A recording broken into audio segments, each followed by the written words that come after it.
World Press Freedom Day is our gift to the world. What is the state of press freedom in the world currently? Press freedom is the lowest it's ever been over the past decade. Journalists are more and more arrested and harassed and attacked and killed in the name of their job. It is our responsibility to ensure that the public, that the citizens of this world are informed about issues that affect them. And there are many who are in power, both in governments and in the private sector, who have the power and the money to ensure that the voices of journalists are silenced.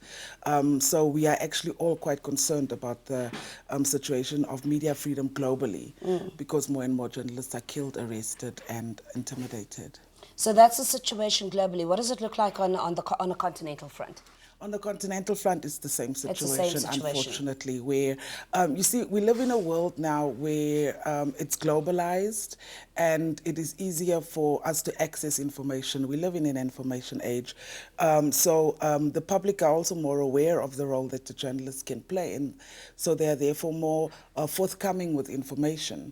And because they understand that they can be victimized and so forth, they also prefer to provide information anonymously. And it is us as journalists, it's our responsibility to protect the identity of these people. And in so trying to protect the whistleblowers, our lives are also even more threatened as a result of this.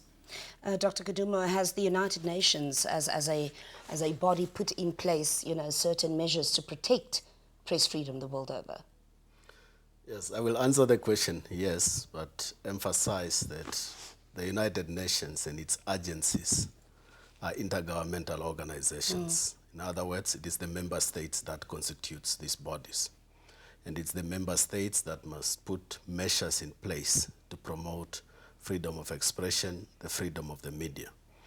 But the United Nations, especially UNESCO, which is the UN specialized agency that is responsible for communication and information, addresses this issue through what we call standard setting instruments. UNESCO actually promotes this through conventions, recommendations, as well as through declarations. In the Constitution of UNESCO, for example, the idea of freedom of expression is very strong. Also, in the programs of UNESCO. Of course, you have already referred to the Universal Declaration of Human Rights, which emphasizes that freedom of expression, freedom of opinion, the promotion of free media is a fundamental human rights.